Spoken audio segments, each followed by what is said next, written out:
Tómate un momento y respira. Baja el ritmo. Deja que el ruido se desvanezca. Deja que el peso del día se desprenda de ti.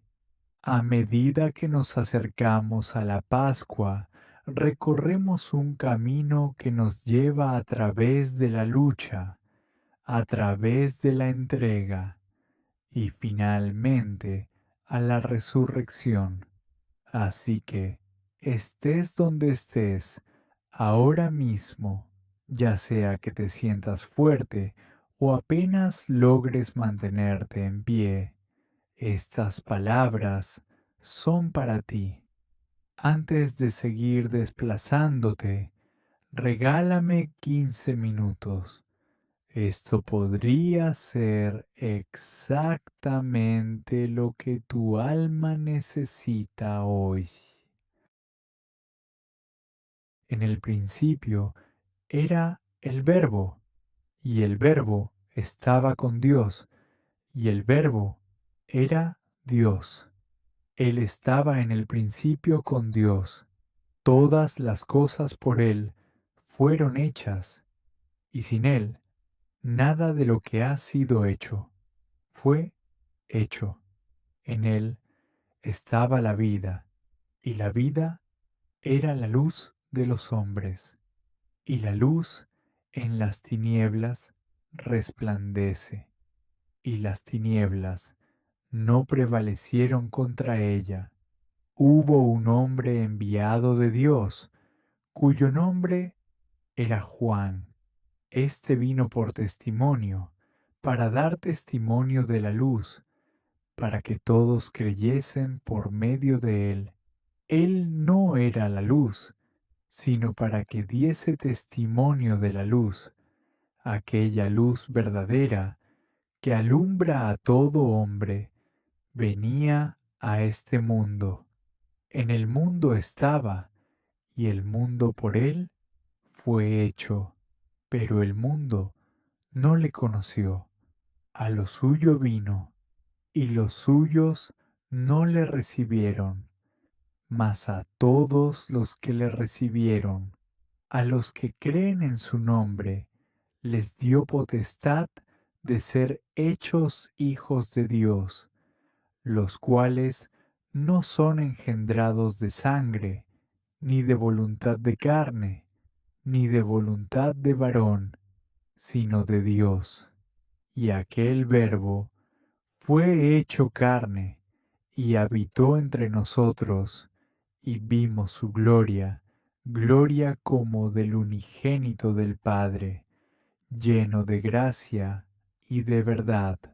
Juan dio testimonio de él, y clamó diciendo, Este es de quien yo decía, el que viene después de mí, es antes de mí, porque era primero que yo, porque de su plenitud tomamos todos, y gracia sobre gracia, pues la ley por medio de Moisés fue dada, pero la gracia y la verdad vinieron por medio de Jesucristo.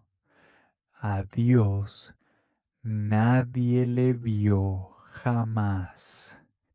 El unigénito Hijo que está en el seno del Padre, Él le ha dado a conocer. Entonces se lo entregó a ellos para que fuera crucificado, la crucifixión. Así que tomaron a Jesús, y él salió, cargando su propia cruz, hacia el lugar llamado el lugar de la calavera, que en arameo se llama Gólgota. Allí lo crucificaron, y con él a otros dos, uno a cada lado, y a Jesús en medio. Pilato también escribió una inscripción y la puso en la cruz. Decía, Jesús de Nazaret, el Rey de los judíos. Muchos de los judíos leyeron esta inscripción, pues el lugar donde Jesús fue crucificado estaba cerca de la ciudad y estaba escrita en arameo, en latín y en griego. Entonces los sumos sacerdotes de los judíos le dijeron a Pilato: no escribas el rey de los judíos, sino más bien, este hombre dijo: yo soy el rey de los judíos. Pilato respondió: lo que he escrito, escrito está. Cuando los soldados hubieron crucificado a Jesús, tomaron sus vestiduras y las dividieron en 4 partes, una parte para cada soldado. Tomaron también su túnica, pero la túnica no tenía costuras, estaba tejida de una sola pieza, de arriba a abajo.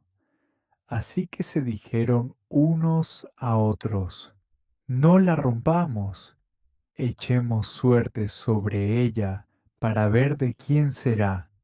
Esto sucedió para que se cumpliera la escritura que dice: se repartieron mis vestiduras entre sí, y sobre mi ropa echaron suertes.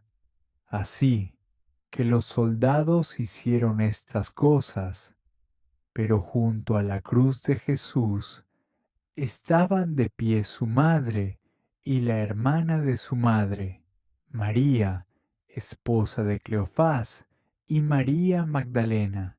Cuando Jesús vio a su madre y al discípulo a quien él amaba, que estaba allí cerca, le dijo a su madre: mujer, he ahí a tu hijo.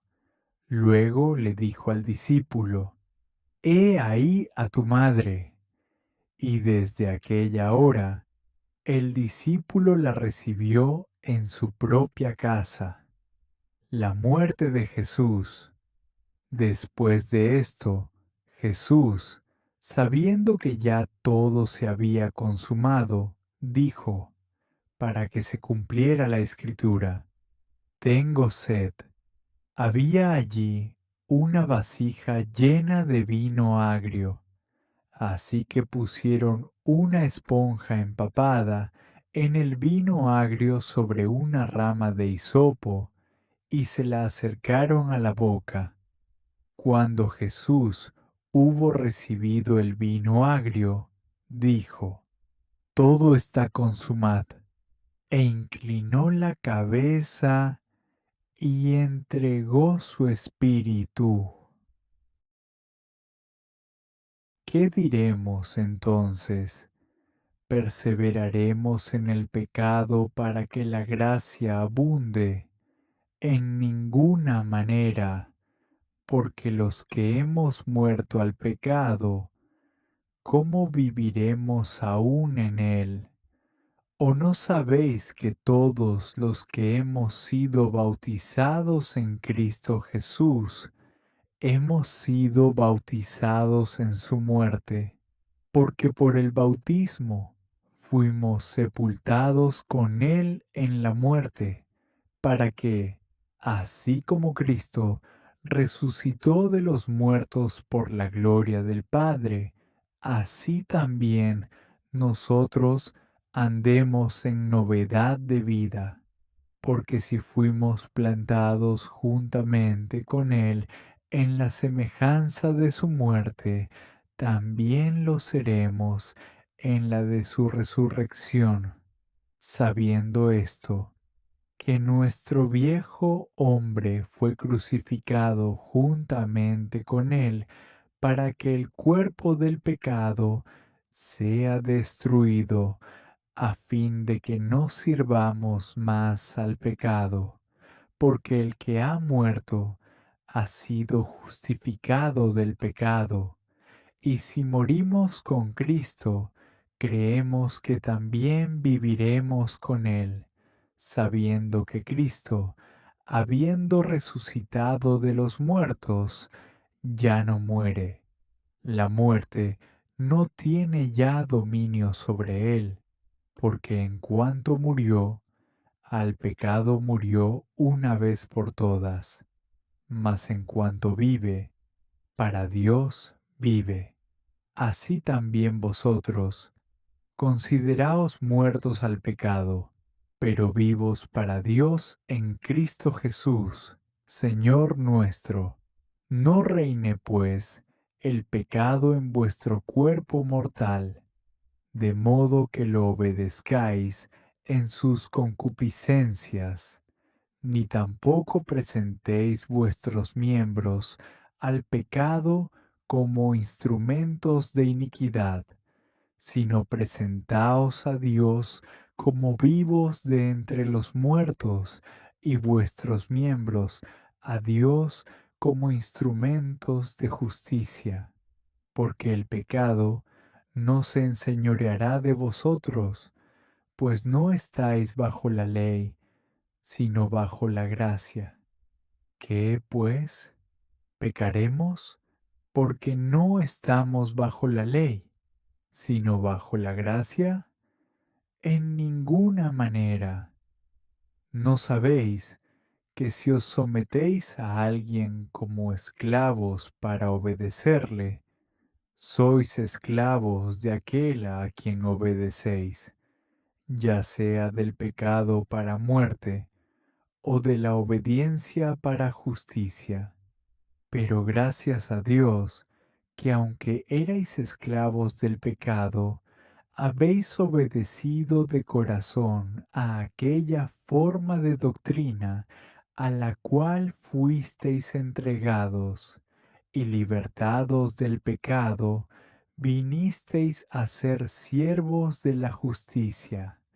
Hablo en términos humanos, debido a la debilidad de vuestra naturaleza humana, pues así como en otro tiempo entregasteis vuestros miembros como esclavos a la impureza y a la iniquidad para cometer iniquidad, así ahora entregad vuestros miembros como esclavos a la justicia para alcanzar la santidad, porque cuando erais esclavos del pecado, estabais libres de la justicia. ¿Qué fruto obteníais entonces de aquellas cosas de las cuales ahora os avergonzáis? Pues el fin de esas cosas es la muerte. Pero ahora, habiendo sido libertados del pecado y hechos siervos de Dios, tenéis por fruto la santidad y como fin la vida eterna, porque la paga del pecado es muerte, mas el don de Dios es vida eterna en Cristo Jesús, Señor nuestro. Quédate aquí solo un momento más. Deja que estas palabras se asienten. Deja que echen raíces. El mismo Dios que salió a nuestro encuentro en estos salmos está contigo ahora, en el silencio, en las preguntas, en la espera. A medida que se acerca la Pascua, recuerda, la oscuridad nunca es el final de la historia. Si este tiempo te ha brindado paz, claridad o incluso tan solo un momento para respirar, considera suscribirte y comparte esto con alguien que también pueda necesitarlo. Y vayas a donde vayas después, lleva esto contigo. Dios está cerca. Él te escucha y no te ha olvidado. Quédate quieto y reconoce que Él es Dios.